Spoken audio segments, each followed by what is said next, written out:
Muy buenas horas, vamos a dar inicio a la sesión correspondiente a pruebas de hipótesis.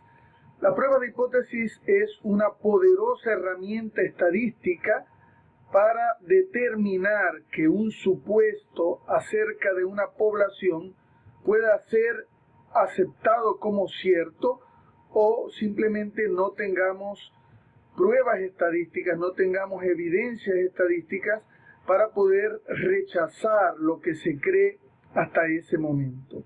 Cuando hablamos de pruebas de hipótesis, tenemos generalmente dos hipótesis. Una hipótesis nula, que es comúnmente aceptada antes de realizar la investigación, y una hipótesis alternativa, que es la hipótesis que el investigador trata de probar a través de la recolección de datos estadísticos y procesamiento de esos datos estadísticos.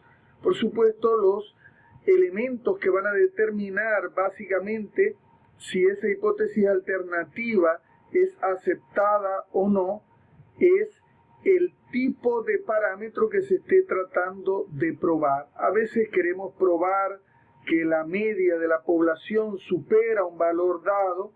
A veces queremos comparar dos poblaciones y saber si la media de una población en algún elemento, en alguna variable aleatoria, supera a la media de otra población.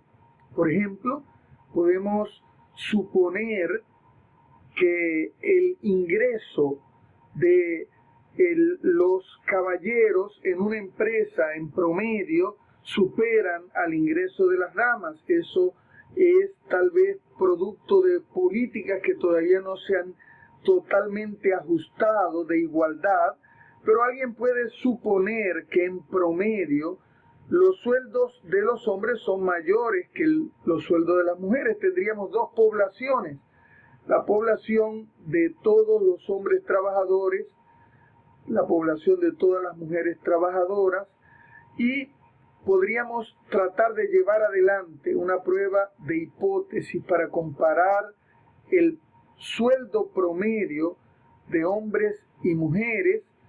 Si nosotros no realizamos ninguna prueba de hipótesis, podríamos suponer como hipótesis nula que el sueldo promedio es igual. ¿Por qué? Porque tanto damas como caballeros tienen estudios universitarios, años de experiencia, aportes significativos a sus respectivas compañías, y por lo tanto deberíamos suponer que el sueldo promedio de hombres y de mujeres sea el mismo. Esa podría ser una hipótesis nula. Sin embargo, la hipótesis alternativa, lo que sospecha el investigador, es que el sueldo promedio de los hombres supera el sueldo promedio de las mujeres. Para eso, pues se deben tomar dos muestras aleatorias para entonces tratar de determinar pues el análisis que se puede hacer sobre esas medias. Hay una serie de supuestos que deben cumplirse antes de realizar una prueba de hipótesis. Por ejemplo, que la variable que se está estudiando, en este caso el sueldo promedio o el sueldo de hombres y de mujeres, es una variable que se distribuye normalmente. Afortunadamente, si la variable no se distribuye de manera normal, en forma exacta, por la ley de los grandes números, por el teorema del límite central, sabemos que los promedios, no importa la distribución de la variable aleatoria, a medida que el tamaño de la muestra crece, tienden a ser normales. Así que si la variable de interés es el sueldo promedio, podríamos esperar que esta variable aleatoria, con una muestra lo suficientemente grande, para algunos mayor a 30, para otros mayor a 40, podría ser normal, y esa es una suposición muy importante que debe cumplirse antes de comenzar a desarrollar una prueba de hipótesis. Por otro lado, debemos recordar que la muestra debe ser seleccionada de forma aleatoria, no una muestra seleccionada con sesgo, donde el investigador trate de tomar, por ejemplo, los hombres que más ganan y las mujeres que ganan un poco menos, porque quiere de alguna manera forzar la hipótesis. Eso es incorrecto, antiético desde el punto de vista del investigador, y nosotros entonces decimos que la muestra debe ser tomada de manera aleatoria. Todo esto entonces, después de ser realizado en un diseño de experimento correcto, nos pone delante de los cálculos, y el procedimiento para una prueba de hipótesis generalmente se divide en 4 pasos. En primer lugar, debemos determinar cuál es la variable aleatoria de interés, cuál es el parámetro de interés. En nuestro caso es el sueldo promedio de hombres, el sueldo promedio de mujeres. Luego, establecer las hipótesis. Ya hemos dicho que como hipótesis nula podríamos señalar que el sueldo promedio de hombres y de mujeres se presume que es igual, y la hipótesis alterna es que el sueldo promedio de hombres es mayor que el sueldo promedio de mujeres.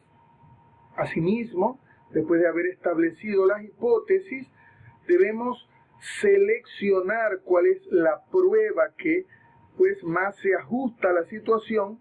Tenemos una comparación de medias, tenemos muestras que pueden tener tamaños de 30 o más elementos, y en ese caso nosotros, si no conocemos la desviación estándar de la población, deberíamos seleccionar una prueba T, porque la prueba T hace un ajuste de tal manera que se utiliza la media de la muestra como un estimador insesgado de la media de la población. Sin embargo, ese ajuste, esa estimación, pues necesita que haya un ajuste en los cálculos, y ese ajuste lo hace precisamente la distribución T. Nosotros, utilizando los datos recogidos de las muestras, podríamos entonces comenzar el procedimiento. En primer lugar, debemos determinar cuál es la zona de rechazo de la prueba, y para eso debemos entonces preguntarnos cuál es la forma de la hipótesis nula. Como estamos diciendo que esperamos en la hipótesis alternativa que la media de la población de hombres sea mayor que la media de población de mujeres, tenemos una cola que debemos revisar en la parte derecha. En nuestra distribución T, tomar la parte derecha, y por supuesto debemos, antes de mirar los datos, aceptar cuál es el valor de nivel de significancia que queremos darle a la prueba. Es el valor alfa. Típicamente un valor alfa de 0.05 es un valor aceptado.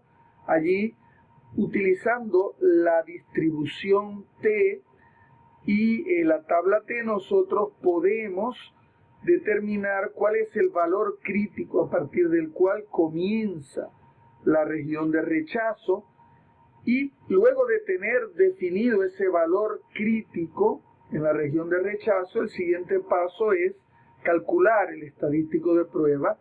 Finalmente comparamos el estadístico de prueba con el valor crítico, y allí podemos llegar a una conclusión. Las conclusiones básicamente serán si hay evidencia estadística para rechazar la hipótesis nula, o si falta evidencia estadística para rechazar la hipótesis nula. Un método alternativo es conocido como el método de los p-value. En ese caso, utilizamos el estadístico de prueba calculado y el nivel de significancia de la prueba para comparar un p-value con ese nivel de significancia. Si el p-value es menor que alfa, rechazamos la hipótesis nula. Si el p-value es mayor que alfa, fallamos en rechazar la hipótesis nula. Seguiremos dando más información a lo largo del curso.